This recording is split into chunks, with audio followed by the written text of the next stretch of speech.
Hey guys, how's it going? I totally forgot to tell you in the last episode that something crazy happened to us. We went on a little hike with my two friends and their kids, and we decided to make a fire by the river after the hike.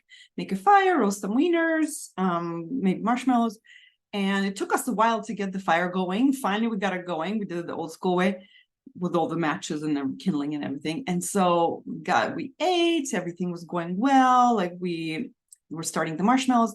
And then this guy comes up and says, "You guys, there's going to be a water release in a couple of minutes. And in 15 minutes, this whole area will be flooded." So right away, we started gathering all of our stuff up and trying to bring it up into higher ground.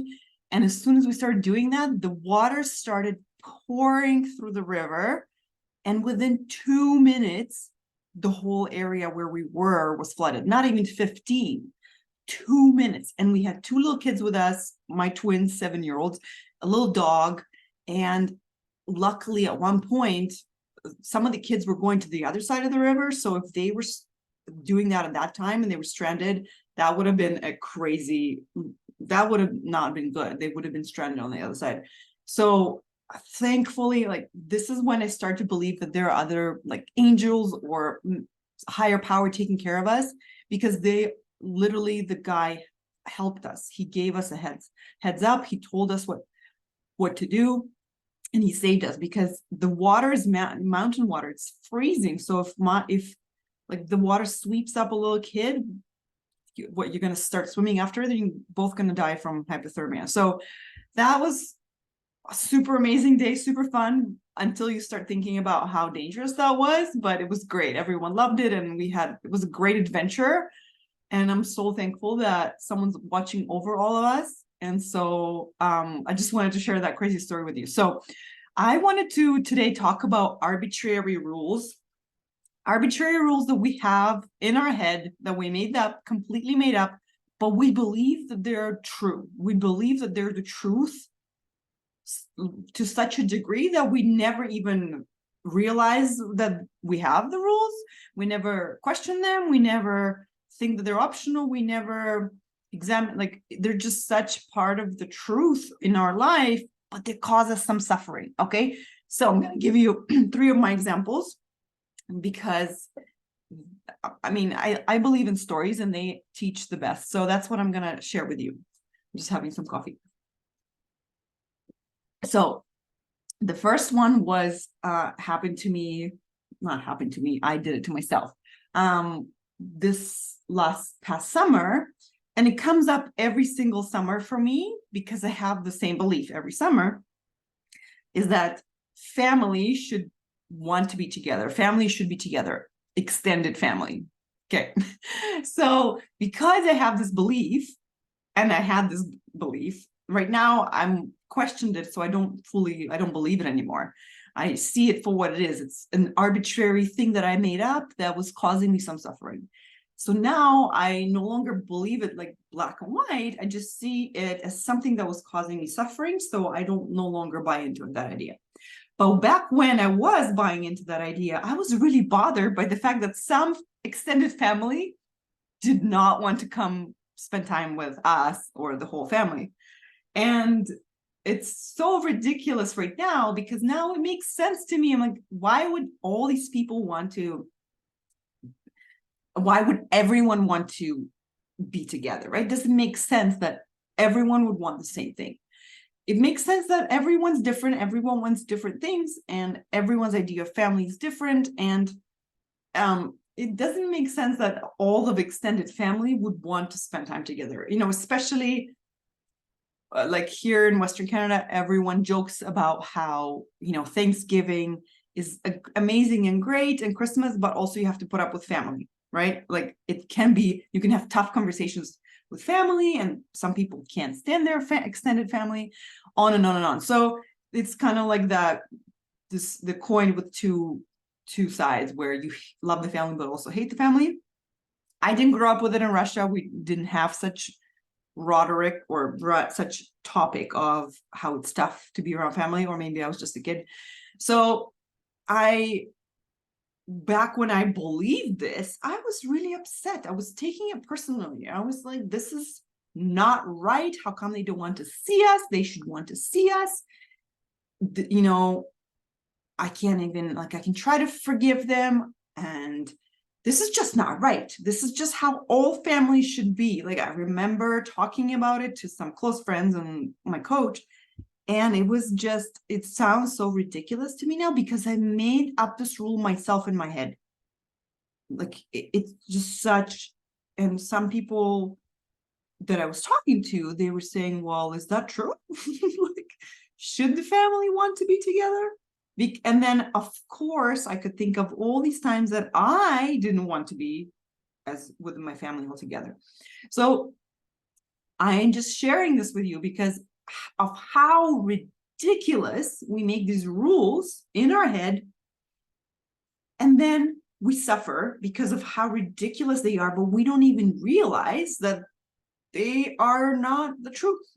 They're not, they're just not, they're just made up. They're so arbitrary. And it does take some questioning of your own beliefs to really see how ridiculous they are, because you don't even realize that they're beliefs. You don't realize that they're the truth. Before I had these conversations, before my coach challenged me, I just thought that this is how the world should be.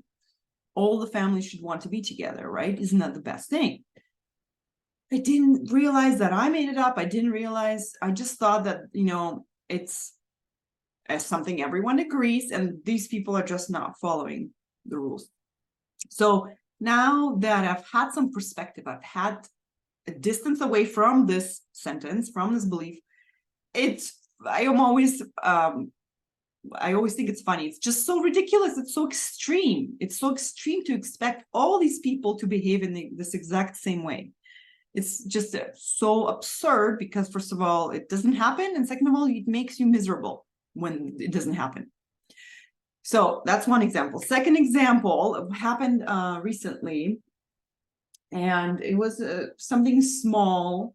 It was something my husband said about, he was commenting on something my kids were doing, and he said, my kid was saying, Mama, come here, I'll show you something. And it's a secret, but I'm going to show you. Okay. And my husband goes, oh, you want to keep it a secret, but you're telling Mama? And when he said that, I took it to mean as a personal attack on me and my character, and how it's not a nice thing to say about me from a husband. And so I was really upset. I'm like, how dare he? And so when I kept on digging, asking myself, why does this make me upset? What I came to after a couple of questions is that husbands should never say not nice things about their wives. And as soon as I uncovered that and noticed the should, first one was a should, families should something, something, husbands should something, something. As soon as I uncovered it, I realized, well, of course it's unrealistic. Like, why would I expect that? He's a human. I sometimes do something not nice and he can say something not nice about me. Like, this just such a black and white statement. Of course, it will never be true. And as soon as I saw it, I released it, and I was no longer upset because I saw the lie that I was believing. Husbands should only say nice things. Like, that will make me miserable sometimes when my husband says something. And the funny part is he didn't even say anything not nice about me, because I asked him, like, what did you mean? He's like, well, I was just questioning the kid who wanted to keep it secret, but why is he telling other people, right? So he wasn't even saying anything that nice about me, but it uncovered my belief about what husbands should do. And I have a very strong agenda of how husbands should only say nice things. Otherwise, I'm going to be upset, right? Again, ridiculous, right? Because life is 50-50. I'm 50-50. He's also going to be 50-50. So that one is also, I think, can cause a lot of suffering, but it would be super subconscious belief that you think is just how life should be, the truth. And if you don't uncover it, then you can't really get distanced away from it. You can't release it. You can't be unupset. Okay. The other one about kids I had recently is that I was upset about something the kid did or didn't do. And actually it was a few things that my kids, with time, being late or not taking care of stuff. And I was getting upset, and I asked myself several times why this makes me upset. And the answer to the underlying answer was because they don't care. I was upset. I'm like, they should care. They don't care. Again, notice the should. The first one was should, second should, this one should as well. And these shoulds are about the rest of the world, but you can't control the rest of the world. So you're bound to suffer sometimes when the world doesn't follow your should. So that's why I'm suggesting we drop these arbitrary rules. At least sometimes we notice them. And as soon as I uncovered each one of them, I had a relief from the anger, the frustration, the upsetness, because I was no longer buying into the arbitrary rule. And that's what I want you to do the same, right? Just kind of get some distance from these things. Don't suffer as much, basically. Once you know a couple of them, the same ones show up in your life. It's not like you have 100 of them. It's going to be like 5 same ones that show up. Like, people should treat you well, and kids should care about everything. Kids should care about the time and the stuff and blah, blah, blah, and the siblings and all that stuff. So the kids, yeah, and I was so upset. I'm like, they just don't care, which is not true. Because when I talk to them and they say, we do care, we just don't know, we didn't notice we were playing, blah, blah, blah. So then I get kind of awakened from the misery, awakened from my ridiculous arbitrary belief rule, and then I see it for what it is, that I was believing something that wasn't true, and the kid does care, and they do mean well, and they're just a kid who's learning, who needs some guidance, who needs a reminder, blah, blah, blah. So I invite you to challenge your own arbitrary rules that you made up in your head that are how you think the world should work, the world should be, other people should behave. And if you are upset when this doesn't happen, then kind of see it as an arbitrary rule that you made up that you can sometimes put down, right? Because sometimes we might want to choose to have these things. Like if my husband actually says something to me that I think is unacceptable and I thought it through, I'm like, no, then I will have a conversation. I'll be like, no, this is not okay, dude. Like, I didn't sign up for this. And you have a conversation, and then he can explain more what he means, blah, blah, blah. But with the family one, it's really funny, because then I realize even I sometimes don't want to spend time with the whole family. So it's something that we can make up that makes no sense at all. But if we never look at it, we never have a chance to be free from it. We never have a chance to move on and not be upset. Then we keep being upset that people are not doing what we think they should be doing. All right, guys, please, seriously, if you want to have control of how you're feeling, no matter what the other people are doing, come talk to me. 6 to 10 weeks of once a week coaching can get you such an amazing base perspective of how to approach what comes up in your life, how to think, how to question your thinking. And from there, you're going to have the tool of how to handle anything that comes up in life. Okay, so come sign up. It's completely free.